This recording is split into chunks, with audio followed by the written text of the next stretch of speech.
다 찾으신 줄 알고 15장 1절 같이 합독합니다. 시작. 이후에 여호와의 말씀이 환상 중에 아브라함에게 임하여 이르시되 아브라함아 두려워하지 말라. 나는 내 방패요 너의 지극히 큰 상급이니라. 아멘. 18장으로 넘어갑니다. 여호와께서 마므레에 상수리 나무들이 있는 곳에서 아브라함에게 나타나시니라. 날이 뜨거울 때에 그가 장막문에 앉아 있다가 눈을 들어 본즉 사람 셋이 맞은편에 서 있는지라.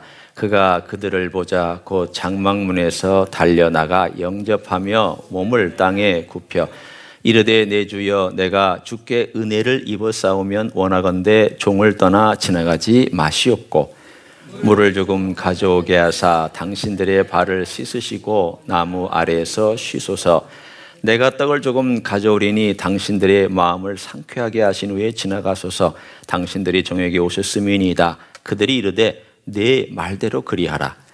아브라함이 급히 장막으로 가서 사라에게 이르되 속히 고운 가루 세 스아를 가져다가 반죽하여 떡을 만들라 하고 아브라함이 또 가축대 있는 곳으로 달려가서 기름지고 좋은 송아지를 잡아 하인에게 주니 그가 급히 요리한지라. 아브라함이 엉긴 젖과 우유와 하인이 요리한 송아지를 가져다가 그들 앞에 차려놓고 나무 아래 모셔섬에 그들이 먹으니라. 아멘. 여러분이 어려운 상황에 처해 있다고 한번 가정하죠. 이민을 왔어요. 그런데 이 세상에서, 이 땅에서 정착을 하려 하니 도무지 방법도 없고 기술도 없고 또 알아주는 사람도 없습니다. 그래서 이 모양 저 모양으로 어떻게든지 살기를 찾고 있는데 갑자기 어떤 사람이 나타나서 내가 당신을 좀 도와주겠다. 당신이 나와 같이 일을 하면 된다. 내가 돈도 있고 이미 사업도 든든하게 세워져 있으니 내 아래서 내가 하라는 일을 하고 또 내가 너에게 또 부탁하는 일을 하면 너 내 길 열어주겠다. 이 땅에 와서 생존하도록 내가 많은 것들을 공급해 주겠다. 얼마나 솔깃한 제안입니까? 그렇죠? 생존의 문제가 달려있는데 자기 생존을 책임져 주겠다고 하는 그런 사업가가 하나 나타나서 그렇게 길을 제시해 준다면 하나님께서 내 길을 열어주시나 기도의 응답인가 그렇게 생각하면서 어쩌면 아무 생각 없이 덥석 그 제안을 받아들일 수도 있을 것입니다. 그런데 이 사람이 가만히 생각해 봅니다. 이 사람이 어떤 사람일까? 이 사람이 어떤 마음을 가지고 잘 알지도 못하는 나에게 접근해서 이런 제안을 할까? 그래서 좀 시간을 달라고 한 다음에 이 사람이 어떤 사람인가에 대해서 주변에 그래도 좀 알만한 사람들에게 물어봤습니다. 그랬더니 이 사람에 대한 좋지 못한 소문을 듣습니다. 그 사람은 사업을 하는데 수단과 방법을 가리지 않는다. 이 사람은 자기 이익을 위해서는 어떠한 수단이라도 동원하는 사람이다. 이 사람은 자기의 경쟁업체를 잔인하게 짓밟은 그런 사람이다. 이 사람은 이 동네 혹은 이 영역에서 굉장히 악평이 있다. 자, 그 이야기를 듣습니다. 자, 그러면 딜레마가 생깁니다. 이 사람이 제안을 해서 자기와 함께하면 도움을 주겠다고 그러는데 내가 이 사람하고 함께하면 소문이 안 좋고 이 사람이 행하는 행동들이 좀 마음에 꺼림직합니다. 이런 갈림길에 있을 때 여러분이라면 어떤 결정을 하시겠습니까? 혹시 이렇게 결정할 수 있을까요? 그건 내 일 아니야. 그 사람의 사업이잖아. 나는 그 사람이 하라는 것만 그냥 하면 되지. 그건 내가 결정한 것도 아닌데 내가 굳이 그렇게 책임을 져야 돼? 지금 목구멍이 포도청이라고 먹고 살기 바쁘고 내 생존이 거기 걸려 있는데 이런 제안이 오면 일단은 해야지. 하나님도 내 사정을 봐주실 거야.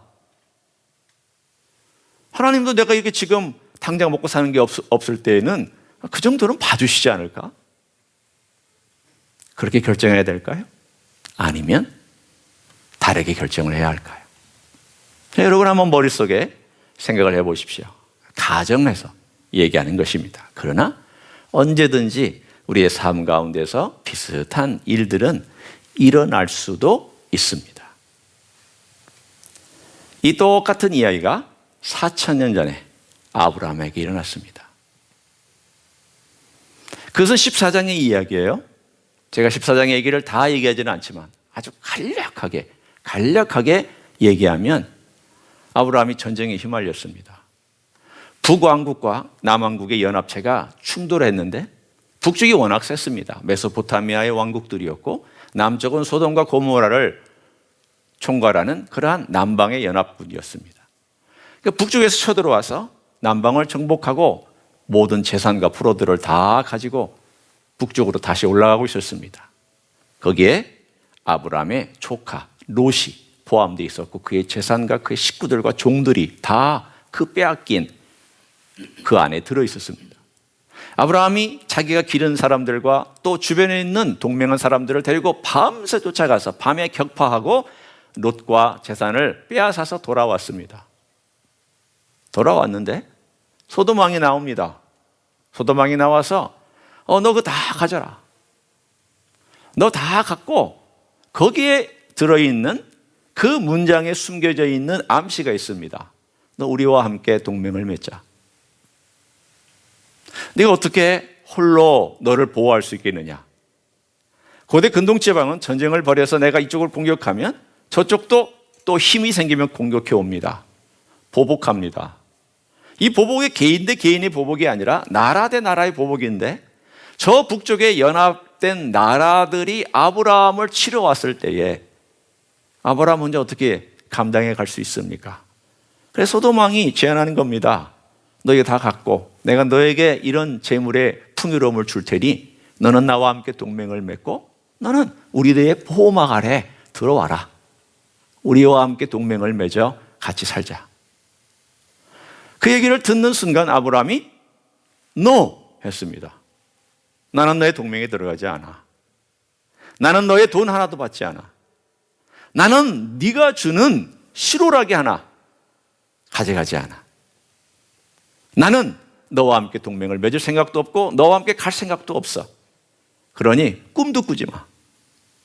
그리고 아예 그냥 소돔 왕의 얼굴이 벌겋게 달아올 정도로 쌀쌀맞게 거절해버렸습니다.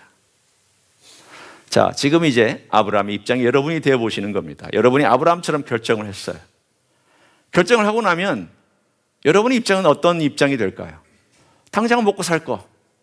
아까 우리가 21세기 미국에 이민 온 상황 가운데서 돈도 없이 겨우 500불 들고 이민 왔을 때 여러분은 얼마 들고 오셨어요? 어떤 분은 뭐 1000불 들고 왔다는 분도 있고 어떤 분은 그냥 돈 한 푼 없이 왔다는 분도 있고 저는 그때 대학생이었으니까 빈털터리로 왔죠. 예. 뭐 일하다가 온 것도 아니고 대학교 다니다가 이쪽에서 대학교로 옮겨서 트랜스퍼해서 이쪽에서 또 대학교를 다녔으니까 사실은 빈털터리로 온 셈이죠. 자, 이런 상황에서 만약에 누군가가 안 도와주는데 도와주는 그 사람 앞에서 그 사람이 악한 사람이고 수단과 방법을 안 가는 사람인데 내가 그걸 거절했다. 그러면 여러분이 대면할 수 있는 위기는 어떤 것일까요? 여러 가지예요. 오늘 14장의 얘기를 들어 얘기하면 북쪽의 왕국이 공격해 왔을 때 어떻게 막아내며 둘째, 남쪽의 왕국의 연맹에 들어가지 않았을 때에 이들이 아브라함을 왕따시키거나 해코지할 때에 아브라함이 어떻게 감당해 나갈 것이냐. 그들은 개인이 아니에요. 왕국들이에요. 나라들이에요. 잘 나가는 사람들이에요. 힘이 있는 왕국들이에요. 재정적으로나 경제적으로 당당하고 깐깐한 사람들이에요. 이걸 거절했다고 했을 때 아브라함이 그 뒤에 나오는 결과에 대해서 어떤 마음을 가지고 있었을까요? 두렵습니다.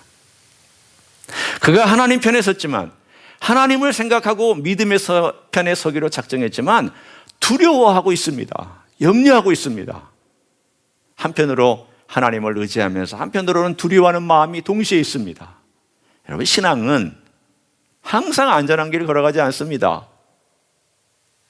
신앙은 안전한 길 다져지고 안전하게 남들이 다 걸어가서 전혀 위험도 부담도 없고 전혀 위기도 없는 그런 길 걸어가는 건 신앙 아닙니다. 신앙은 하나님 편에 서고 하나님께서 함께 하실 걸 믿지만 그러나 동시에 그것 때문에 두려워하고 염려하는 게 신앙입니다. 신앙은 그런 위기 있습니다. 오늘 15장 1절을 보면 하나님께서 나타나셔서 아브라함 이후에 여호와의 말씀이 환상 중에 아브라함에게 임하여 이르시되 라고 말씀하시면서 첫 번째 하신 말씀이 무엇일까? 아브라함아 두려워하지 말라예요. 이 말은 두려워하고 있었다는 거죠. 무척 두려워하고 있었습니다. 아주 힘들게 마음 한쪽으로는 언젠가 이들이 왔을 때 나는 어떡하지? 이들이 보복할 때 나는 어떻게 방어하지? 이들이 나를 찾아와서 칼과 창과 화살로 나를 공격하면 나는 어떻게 이 무기들을 막아낼 수 있을까? 나는 소수요. 그들은 다수요. 나는 군대를 가지고 있는 것이 아니라 그냥 기른 목자들이며 강도 때로부터 양떼를 보호하기 위한 정도의 훈련을 받은 정도밖에 안 되는데 조직적인 훈련을 받은 군대들을 내가 어떻게 감당해 나갈 수 있을까? 여러 많은 생각들이 그의 머릿속을 스쳐 지나가고 가슴을 두렵게 하고 있을 때 하나님께서 처음 나타나셔서 하신 말씀이 무엇일까요? 아브라함아 두려워하지 말라. 나는 너의 방패니라. 왜 방패라고 말씀하셨는가 하면 너 그들이 공격이 올 거 두려워하지 말라는 것이죠. 그럼 방패를 한번 생각해 보세요. 자, 방패는 큰 방패도 있고 작은 방패도 있어요. 작은 방패는 보통 칼 들고 싸울 때 작은 방패를 쓰고 큰 방패는 화살들을 막을 때 방패를 써요.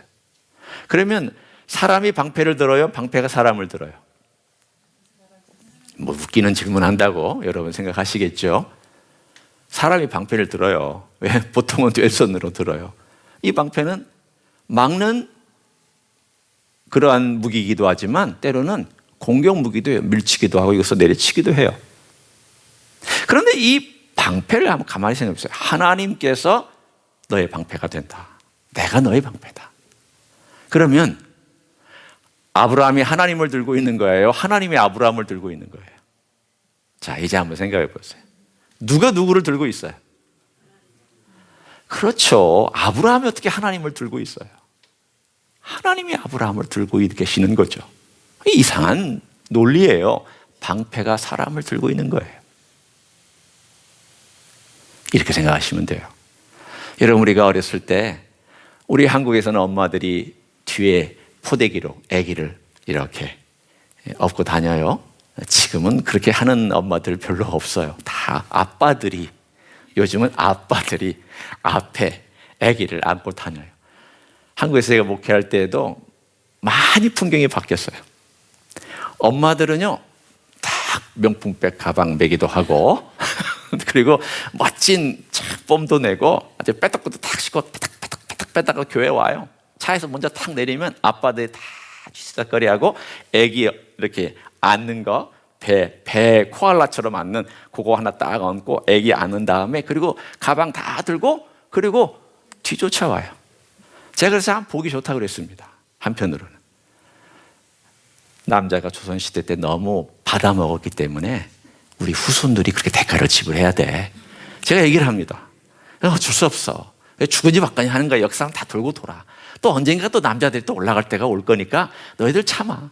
너희들은 어쩔 수 없는 거야. 너희들은 너 아빠가 그렇게 받았으니 네 때에 와서 네가 대가를 좀 지불하며 사는 거. 그거 뭐 대수로운 거냐고. 기쁘게 하라고. 생각보다 기쁘게 하진 않아요. 여러분, 요즘 젊은이들이 그걸 기쁘게 하는 줄 아세요? 어쩔 수 없이 하긴 해요. 뒤에 와서는 남자들이 저한테 얘기해요. 목사님, 제가 사실은 안 하고 싶어요. 그렇지만 다들 하니까. 요즘 분위기가 그렇게 하니까 저도 해요. 아직 머릿속은 유교 사고방식이 떠나지 않았죠. 그냥 생존을 위해서 그렇게 하긴 하는 거예요. 자, 그 그림을 한번 그려봐요. 내가 지금 하나님의 등에 엎여 있거나 하나님께서 내 가슴에 안고 있을 때 하나님이 뭐가 되시는 거예요? 보디가드가 되어주시는 거예요. 보디가드. 하나님께서 보디가드가 되어주시면 가슴에 안으시든 뒤에 업고 계시든 하나님께서 보호하시고 하나님께서 안고 가시고 언제 어디서나 어떤 케이스에서나 하나님께서 방패가 되어주시고 보디가드가 되어주신다. 이거보다 안전한 게 어디 있어요? 아기는 엄마 품에서 제일 안전하잖아요. 아기는 엄마 품에 있을 때, 엄마 등에 있을 때 안전하잖아요.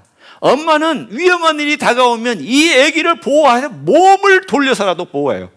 만약에 앞으로 올 때는 자기 몸으로 받아들일 거며, 만약에 안고 있는데 뒤에서 오역하면 자기 등으로 그 무게를 감당해낼 거예요.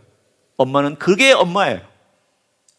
엄마는 자기 목숨을 바쳐서라도 어떤 무기나 어떠한 공격 앞에서도 그 아기를 보디가드가 되어서 보호할 거예요. 그런데 하나님이 엄마보다 위대하지 않을까요?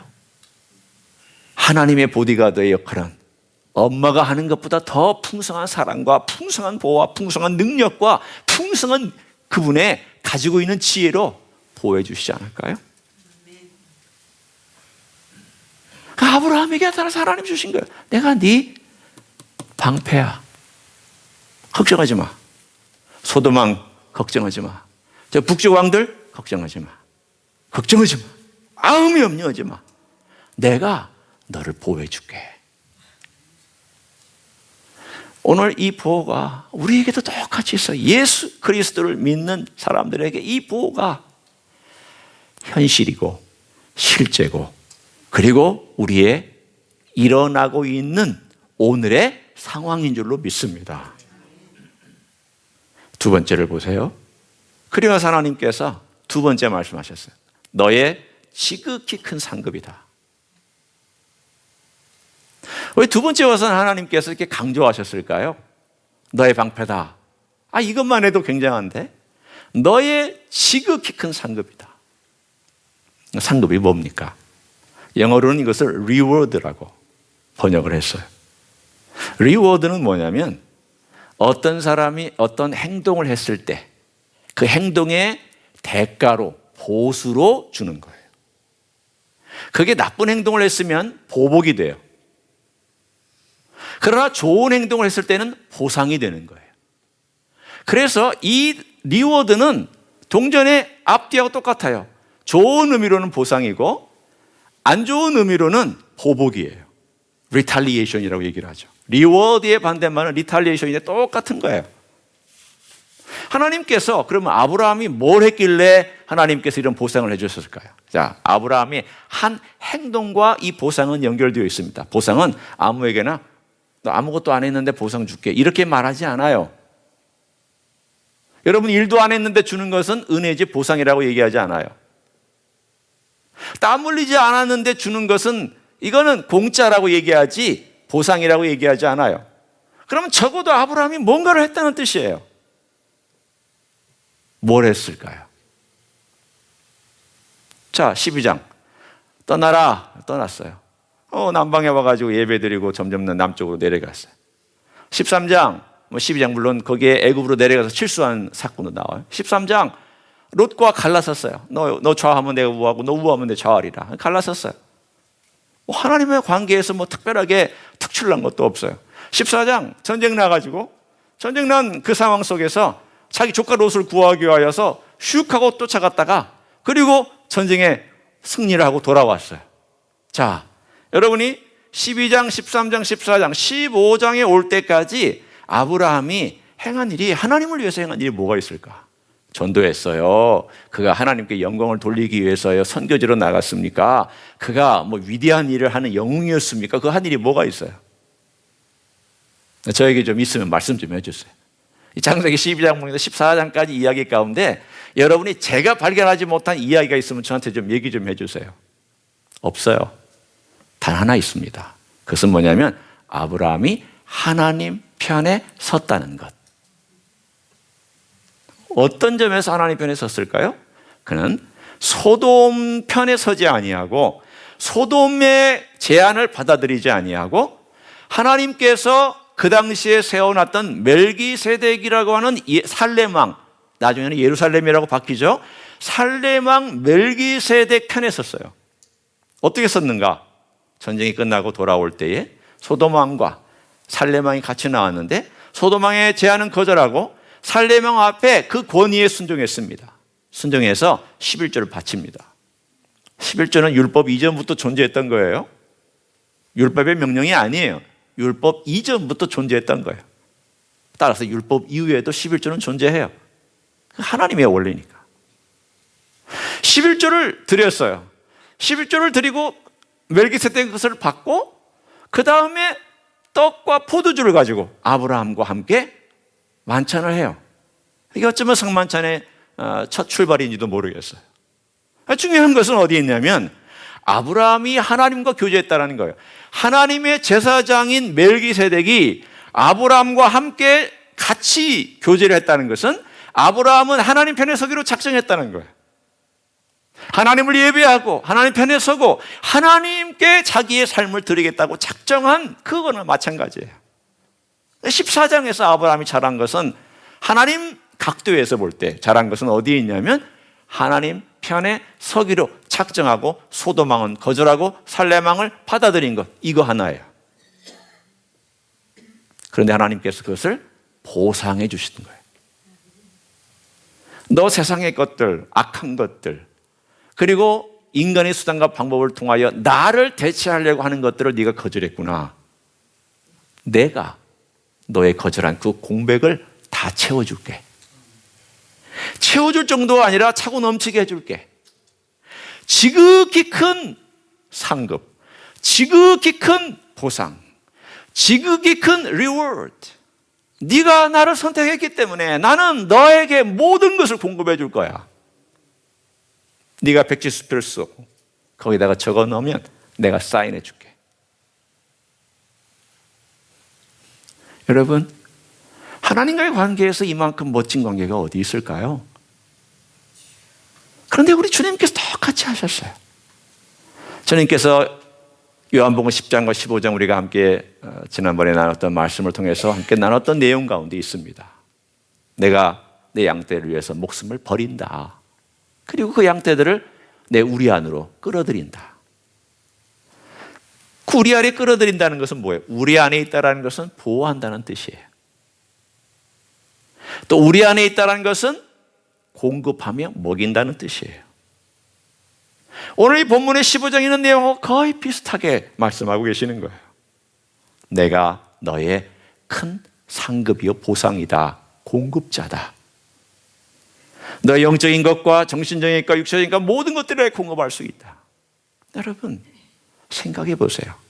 그 당시에 눈으로 볼 때에 소돔 왕이 가지고 있었던 그 엄청난 재산과 고모라 왕이 가지고 있었던 그 엄청난 재산이 일반 사람들의 눈에 볼 때에는 눈이 휘둥그러질 정도의 어마어마한 분량이었을 것입니다.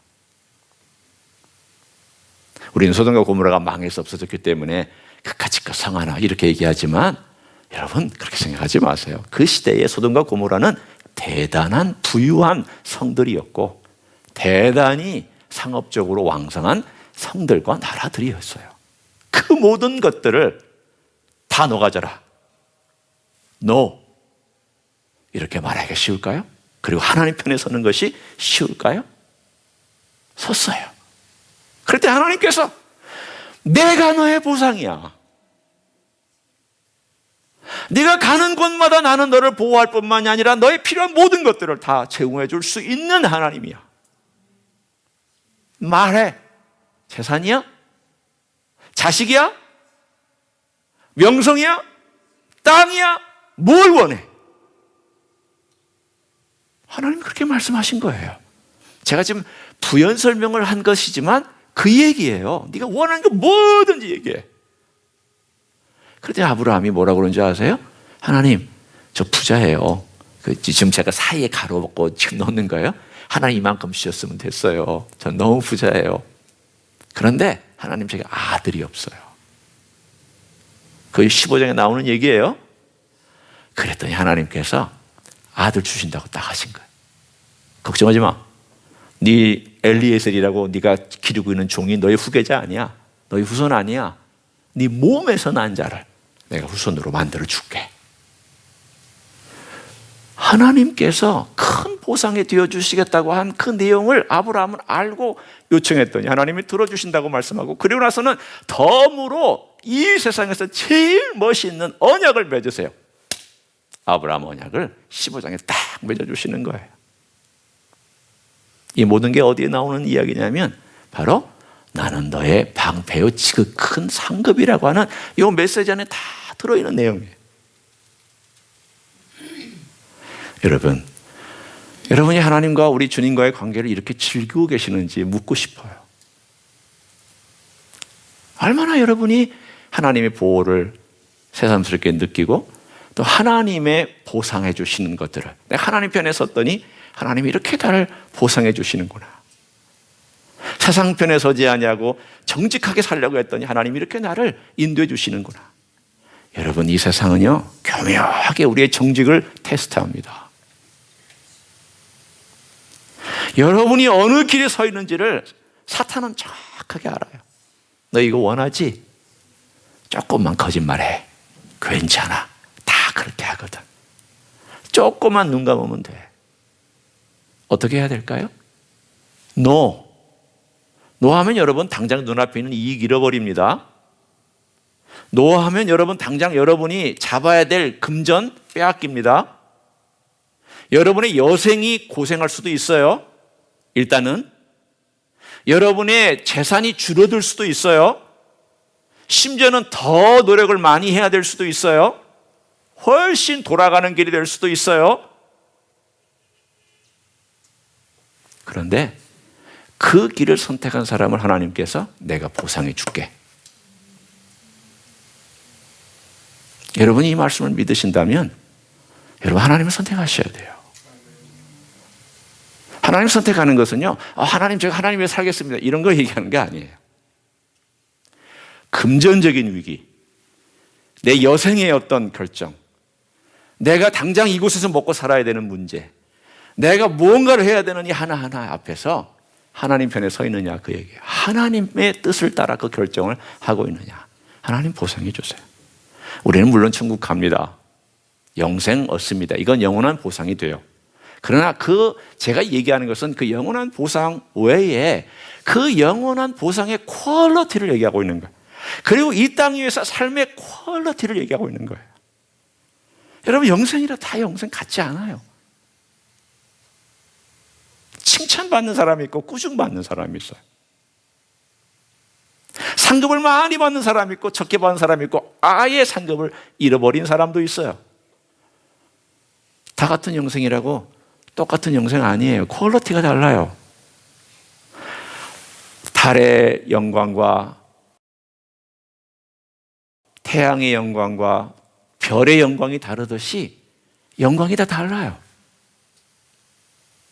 예수 믿는 천국 간다. 그러니까 이 세상 어떻게 살자. 그건 예수 믿는 사람도 아니죠. 예수 믿고 나서 이렇게 좀 죄짓고 회개하면 된다. 어쩌면 예수 믿는 사람일 수도 있지만 예수 믿는 사람이 아닐 수 있어요. 그렇게 산다면 그 사람의 영광은 정말 촛불 하나의 영광 밖에는 안 될 수도 있어요. 그러나 어떤 사람은 멋지게 50척, 50와트의 영광, 어떤 사람은 멋지게 100와트의 영광, 어떤 사람은 멋지게 1000와트의 영광, 어떤 사람은 멋지게 눈을 뜨고 볼 수 없을 정도의 찬란한 영광을 가진 사람들, 그 영광이 어디서 결정되는 줄 아세요? 이 땅 위에서 결정됩니다. 여러분이 어떻게 사시는가, 여러분이 어떤 보상을 받으시는가 중요하잖아요.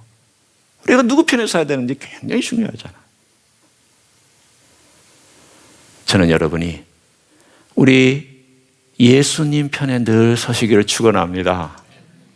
손해가 되더라도 서는 법을 연습해 보시고 같이 연습해 보기를 원합니다. 저라고 잘 되는 거 아니에요.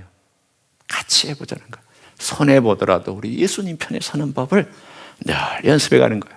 실패한 다음에는 그 다음에는 또 서보고, 그 다음 실패한 다음에는 또 주님과 함께 걸어가는 법을 행하여 보고, 그러다 보면은 어느 순간인가 큰 결정 앞에서도 우리 주님을 선택할 줄 아는 훈련이 돼요.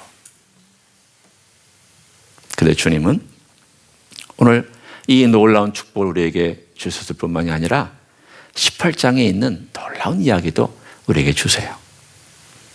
이 이야기는 개봉박두 다음 주에 제가 할 거예요. 사실은 오늘 다 하려고 그랬는데 가만히 생각해 보니까 이야기가 스토리가 많이 길어져서 제가 다음 주에 이 이야기는 여러분과 나눌 거예요. 그럼 한번 생각해 보시기를 원해요. 우리가 하나님과의 관계 속에서 얼마나 누리고 사는가, 우리 주님을 얼마나 즐기며 사는가, 이게 크리스천의 삶의 기쁨이거든요. 제 삶 가운데서 저에게 주신, 과거에는 저도요, 주님께서 주시는 방패나 이 보상에 대해서, 물론 저도 설교하고 15장 얼마나 설교를 많이 했겠어요. 새벽에도 설교하고 또는 주일에도 설교하고 그랬지만 사실은 설교는 설교고 삶은 또 삶이었거든요. 설교는 아주 잘했는데 삶은 좀 잘 못했어요. 그런데 내가 이 일이 그냥 위로를 위한 말씀이 아니구나. 단순히 내가 어려운 상황에 있을 때, 위기의 상황에 있을 때 하나님이 나의 방패가 되어주시고 나의 큰 상급에 되어주시는 참 위로가 된다. 이런 위로가 위로뿐만은 아니에요. 14장이 없으면 15장이 없어요. 그 얘기는 무슨 뜻일까요? 다시 돌아서 얘기하면, 여러분, 내가 위급하고 어려운 상황 가운데서 하나님 편에 서서, 우리 주님 편에 서서 그 어려운 결단을, 씨름을 하는 그 과정과 그 결단이 있을 때에야 하나님께서 이 멋진 약속을 실제 생활 속에서 경험하게 만들어 주십니다.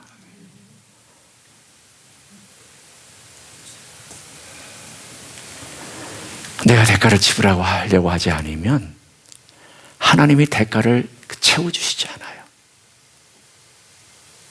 신앙은 놀라운 거예요.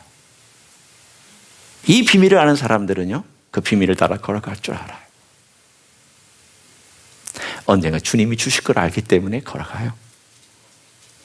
여러분, 우리가 왜 예수님을 위해서 목숨을 바칠 줄 알까요? 뭐가 보상으로 다가오는데요? 내가 내 목숨을 주님을 위해 바치면, 자, 이제 결단한 거예요. 주님께서 뭘 주실까요? 내가 이 땅 위에서 30배, 60배, 100배 뿐만이 아니라 더 놀라운 것들로 저 세상에서 너에게 갚아줄 것이다. 그게 리워드예요. 그게 리워드예요.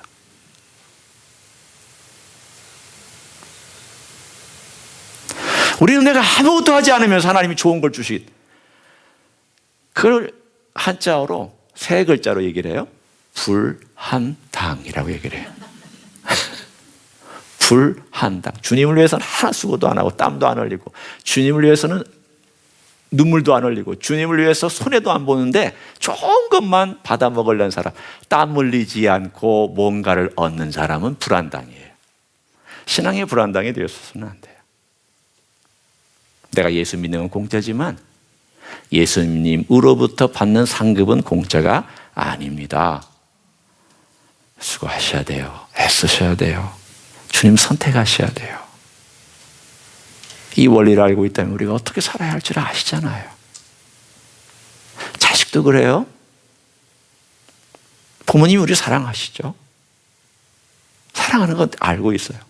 그렇지만 나도 부모님을 위해서 뭔가를 해드려야 돼요. 그리고 관심을 기울여야 돼요. 용돈도 드리고, 드릴 수 있으면 찾아가서 뵙고 전화도 하고, 그러면서 내 행동의 하나하나에 그분에게 내가 드리는 것이 있을 때 그 부모님이 내게 보상을 못 해주시면 누가 해주실까요? 하나님께서 해주세요. 내가 대가를 지불하면 그 대가에 따라서 하나님께서 놀라운 것들로, 그 대가 이상의 것들로 채워주시는 것, 그걸 우리는 하나님의 상급이라고 얘기를 하는 거예요. 보상이라고 얘기를 하는 거예요. 이 원리가 신앙의 원리잖아요. 그러면 이 세상에 절대 공짜 없다, 그 말도 영적으로도 해당이 돼요. 하나님 앞에는 절대 공짜 없습니다.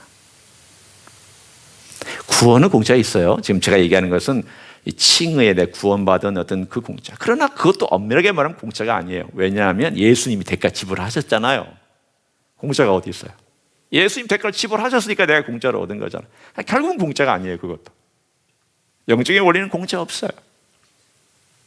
누군가가 대가를 지불하고, 내가 대가를 지불하든 예수님이 대가를 지불하든, 내가 구원은 예수님이 대가를 지불한 거고, 내가 이 땅 위에서 상급을 얻거나 혹은 저 세상에서 놀라운 상급을 얻는 것은 내가 대가를 지불한 거예요. 이 놀라운 원리를 여러분이 아신다면 우리는 아브라함이 걸어갔던 그 임재가, 임재라는 것이 그냥 누리고 즐기는 것뿐만 아니라 내가 주님 편에 서는 훈련과 주님 편에 서기 때문에 주님이 이렇게 역사하시는 것을 경험해 가면서 습득해 가는 놀라운 것이구나 배우며, 이 임재가 여러분에게 실제와 실상과 현실이 되시기를 우리 주 예수 그리스도의 이름으로 간절히 축원합니다. 기도하시겠습니다.